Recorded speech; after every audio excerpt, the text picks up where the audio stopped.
Caleb Holt hadn't spoken to another human being in nearly 3 years. His cabin sat at the edge of the world, or at least it felt that way, deep in the pines of Pine Hollow, where cell towers didn't reach and snow came in sideways. Caleb lived in the shadows of his own making. A wood stove crackled quietly. A rusted rifle leaned against the hearth, and his eyes, gray as ash, rarely blinked anymore. People used to talk about him. War vet, lost his brothers in Afghanistan, lost his wife, Elena, to cancer the year after. The town said he just walked into the mountains one day and never came back, and they were right. But on this particular morning, the kind where fog clung to the ground like a ghost, unsure of where to go, Caleb got up with purpose. He brewed a cup of weak coffee, stared at the wall for 15 minutes, and then opened the drawer where he kept the keys to his grandfather's shovel. That was the day he planned to die. He left the cabin and walked north, where the trees were thickest and the ground soft enough to dig. No note, no final speech, just a man with a shovel and a silence that screamed inside his bones. He walked until he found a clearing beside an old birch tree. The air smelled of moss and earth. A deer had once died here. He could still see the flattened grass. Somehow it felt right. He thrust the shovel into the dirt. The first scoop came easy. The second brought up the scent of damp leaves. Each movement was a little more freeing, as if he were peeling back the layers of his grief, one shovel at a time. The sun rose above the trees, but he barely noticed. He wiped his brow, kept digging. 6 feet wasn't just a measure of depth, it was a promise, a peace he had long awaited. But just as the 6th foot neared completion, Caleb heard something. It was faint, a chirp, a whimper. He paused, hand gripping the shovel. Maybe it was a squirrel or a rabbit.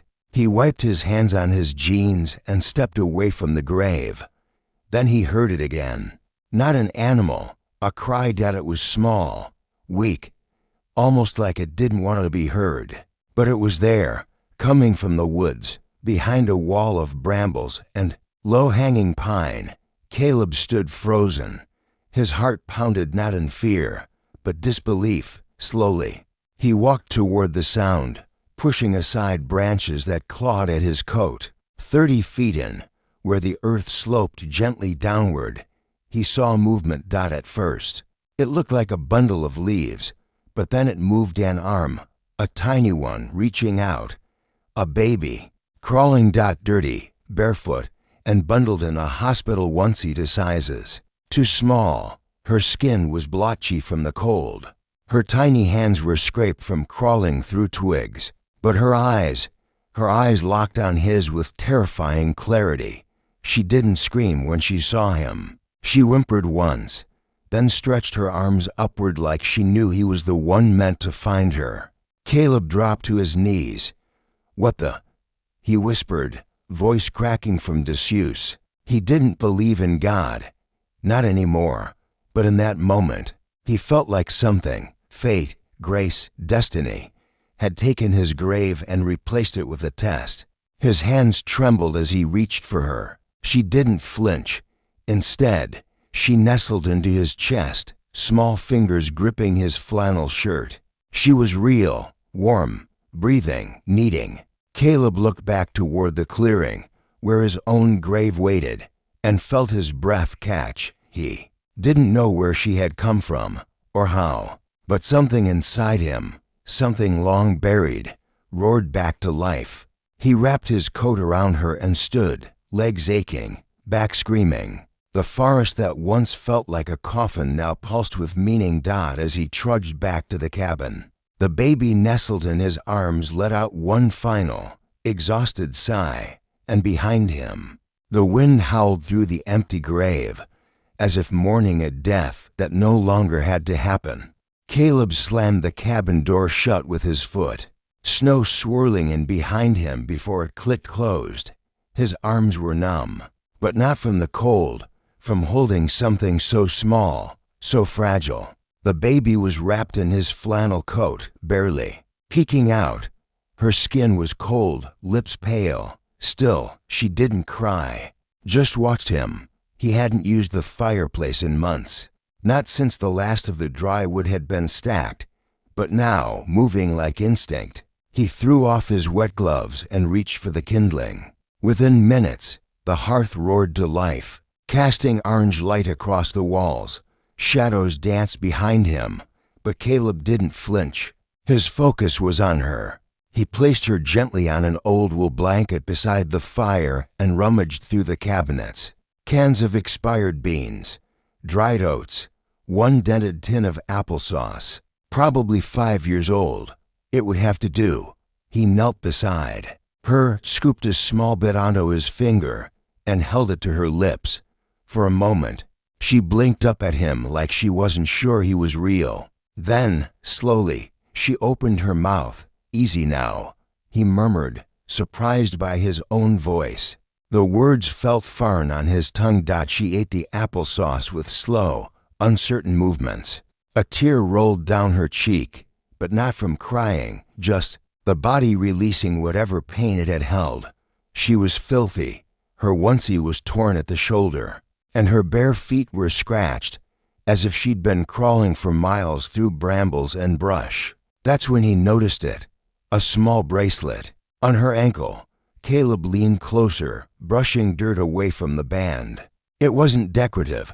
It was white plastic, the kind used in hospitals.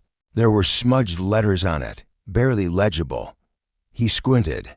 Infant Hope, a name. He sat back, the word echoing in his mind. Hope, strange name for a child abandoned in the woods. Or maybe it wasn't strange at all. He looked at her again. She stared right back. "Where did you come from?" he whispered. Hope gurgled softly in response. Then, as if answering him in a language older than words, she reached out and touched his chest, her tiny fingers resting right over his heart. Caleb almost forgot to breathe. How long had it been since someone touched him without fear? He stood and went to the sink, running the old hand pump. It groaned, but gave. He dampened a rag and cleaned her face gently, then her hands, then the dried blood on her knee. He found an old wool sock, snipped the toes off, and made a makeshift hat for her tiny head. She looked up at him, bundled like a caterpillar. She didn't know him. She didn't know this world.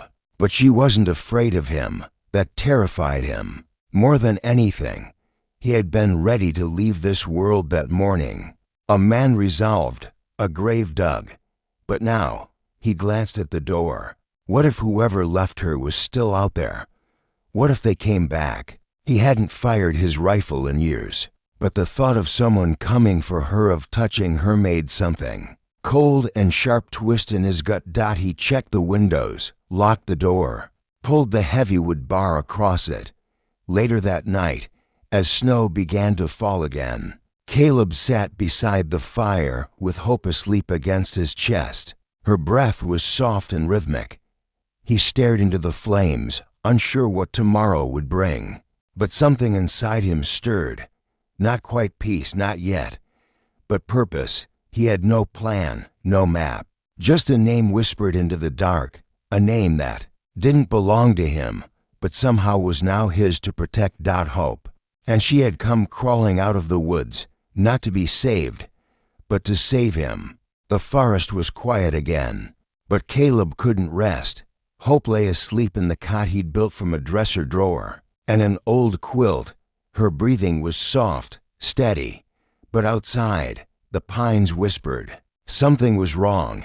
He kept turning the hospital bracelet over in his hands. Infant Hope. No last name, no birth date, just that word. It didn't feel like someone lost her. It felt like someone discarded her. At dawn, he bundled up, filled his thermos, and strapped the old hunting knife to his belt. Hope would be safe for a few hours in the cabin. He'd reinforced the door and left the fire burning. He tucked the rifle over his shoulder and returned to the place. He'd found her. The grave still yawned in the clearing. He passed it quickly, near, The edge of the bramble patch. He crouched. The soil was disturbed. Pine needles scattered unnaturally. He knelt closer. Tire tracks, 2 different sets. One wide, military style. The other narrow, likely a pickup or van. He followed the imprints downhill. They weren't fresh, maybe a day old, but the vehicle had stopped. Someone had opened a door here, and left her. Caleb found a small pacifier, half buried in the moss. It wasn't just dropped, it was flung. Something in his gut twisted. This wasn't an accident. Back at the cabin, he unwrapped the hospital band under a lantern and searched for any other markings. There, on the inside, was a tiny printed code, ARH217B. He didn't know what it meant, but it didn't sound like a birth record. That night, just as Hope settled into sleep, Caleb caught movement outside. Not wildlife. Flashlights. 3 of them, sweeping through the trees in silence. He dropped to the floor, heart pounding. Through a crack in the window, he watched the beams sweep back and forth. They weren't calling out. They weren't searching with panic. They moved with training, like soldiers or hunters. Caleb pulled Hope close and blew out the lantern. He held her beneath the quilt, covering her ears. She didn't cry, didn't even whimper. She just looked at him and blinked, as if she understood. The lights passed. 10 minutes later, they were gone. Caleb waited another hour before standing. His breath trembled as he whispered to her in the dark. "They weren't here to help you, were they?" Hope pressed her cheek into his chest. He didn't sleep at all that night. Caleb didn't wait for morning. The moment the forest went still and the last flashlight beam vanished into the trees, he moved. He packed only what mattered: a few jars of food, water, matches, the rifle, and the baby Hope slept soundly against his chest, bundled tight inside Elena's old quilt. Caleb stepped out into the snow with the kind of purpose he hadn't felt in years. No longer a man preparing for death, but one ready to fight. The trail through the mountain was rough. He hadn't used it since Elena died. Back then, it led him to silence. Now, it had to lead them to answers. They hiked for hours through frost-bitten woods. Caleb kept off the main trail, sticking to the ridgelines. He was careful, watching, listening. As the sky turned blue-gray with daylight, they reached an old fire tower where the ranger station had once stood. Half-rotted and abandoned, it creaked with age, but it gave them a place to rest. Caleb laid Hope down on his coat, her tiny breaths visible in the cold air.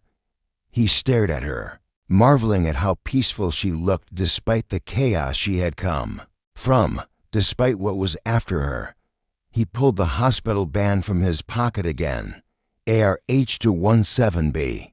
It had to mean something. Then a memory stirred. Years ago, Elena had worked as a nurse at a government-affiliated research hospital just 2 counties away, Arrow Ridge Health. She used to talk about strange, classified wings, patients no one was allowed to visit, infants shuffled in and out without birth certificates. Arrow Ridge Health. Hope hadn't wandered into his woods by chance. Someone had taken her from that place and left her for dead. His hands clenched. She didn't even have a last name. But someone had written Hope on her ankle. No birth date, no family, just a name that read like a prayer. Caleb took a deep breath and whispered aloud for the first time since he buried Elena. "Your name is Hope Holt now." The wind outside howled through the broken tower window. She stirred, then smiled. By the second day on the trail, Caleb could barely feel his legs. He moved like a ghost between the trees, one hand on the rifle strapped to his shoulder, the other pressed gently against the bundle on his chest. Hope was still tucked inside Elena's quilt, her cheek resting against his heartbeat. The air grew colder as they descended into the valley, closer to the outskirts of Bear Creek, a logging town Caleb hadn't set foot in for nearly a decade. But something kept gnawing at him. They weren't just being followed. They were being tracked on a ridge near the river. He spotted it, movement, to dark shapes, to fast for hunters, no calls, no orange vests.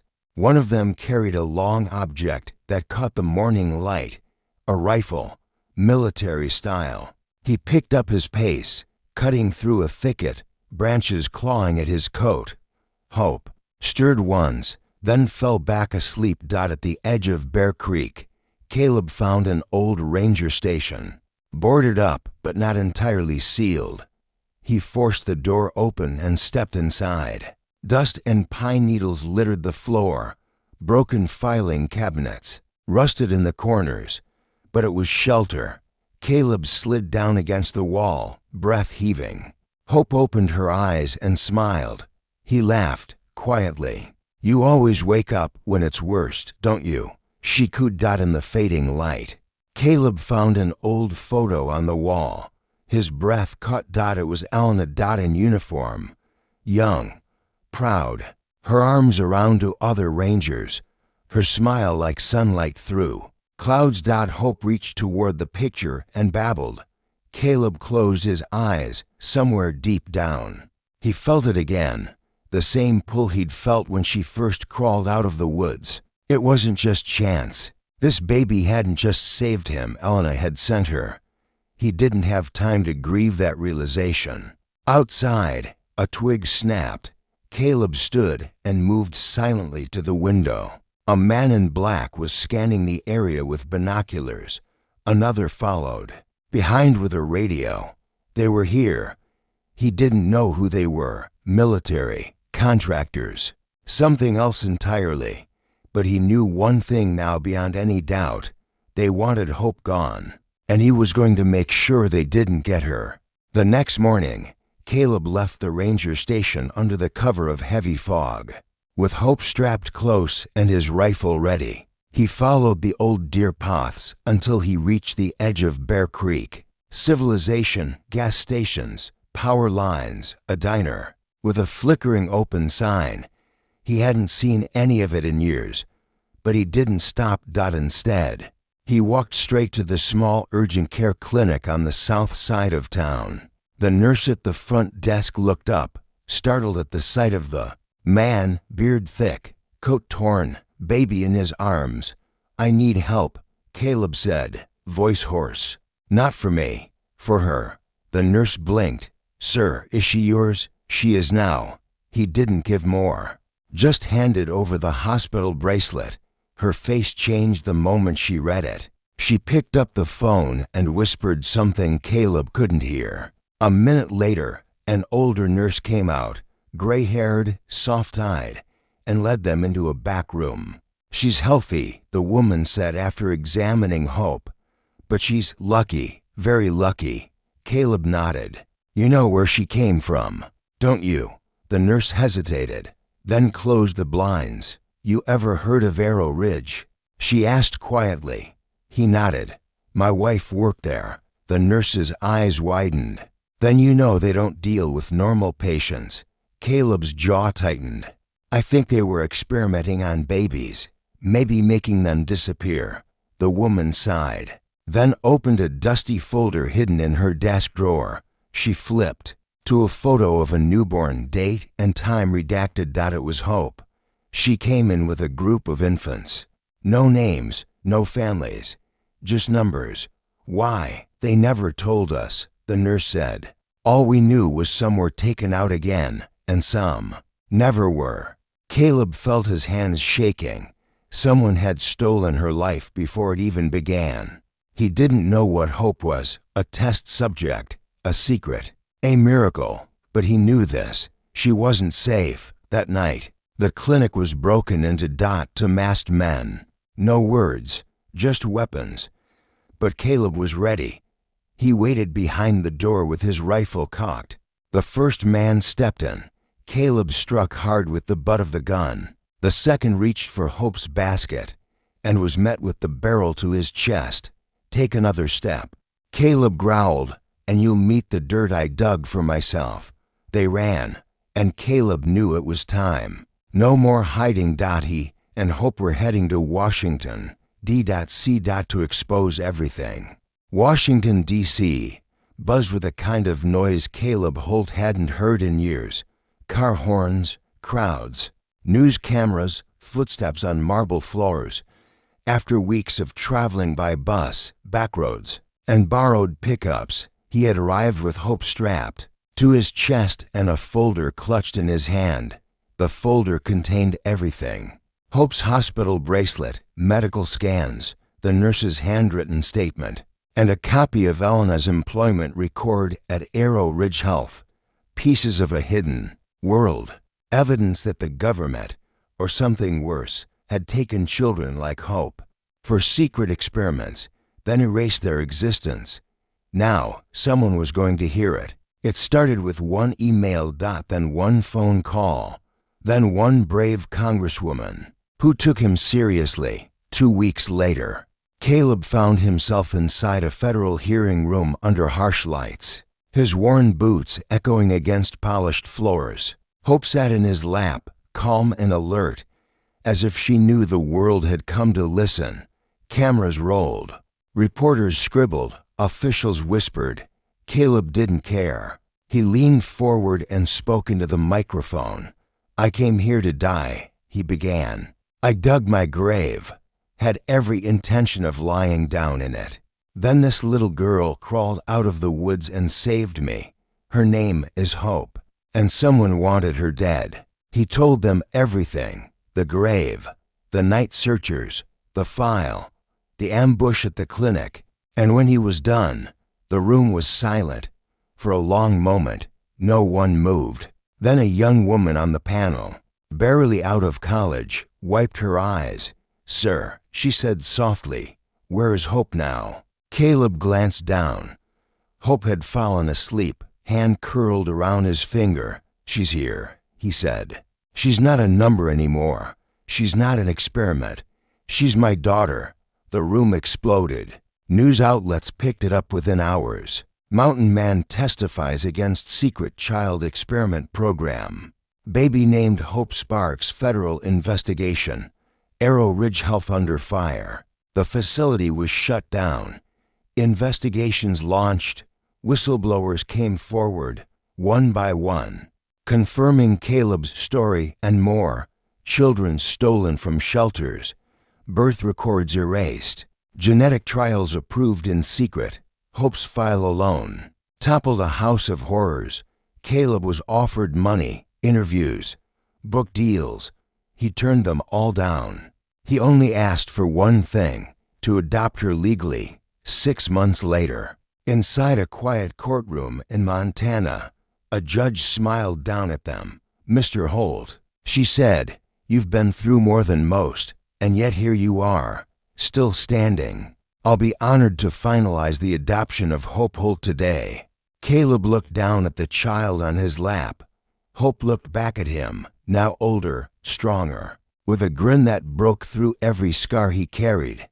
He smiled, the first true smile in years. "I didn't save her," he said. "She saved me." 2 years later in Spring, clearing was quiet again, but not sad. Where the grave once lay, flowers bloomed. Wild daisies, lavender, and one small white rose bush. Caleb stood with his hands on his hips, watching as Hope, now nearly 3, healthy and full of life, skipped through the grass with a toy rabbit in one hand and a stick in the other. "Careful." Near the stones, he called. Hope turned and gave a mischievous smile. "Yes, Daddy."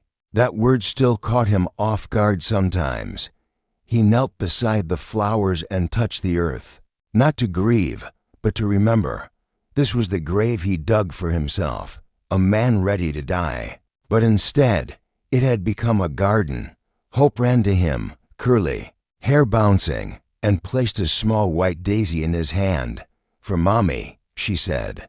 Caleb's throat tightened. He tucked it into the soil beside the rose bush. Elena was gone, but Hope was here. And because of her, he'd never be alone again.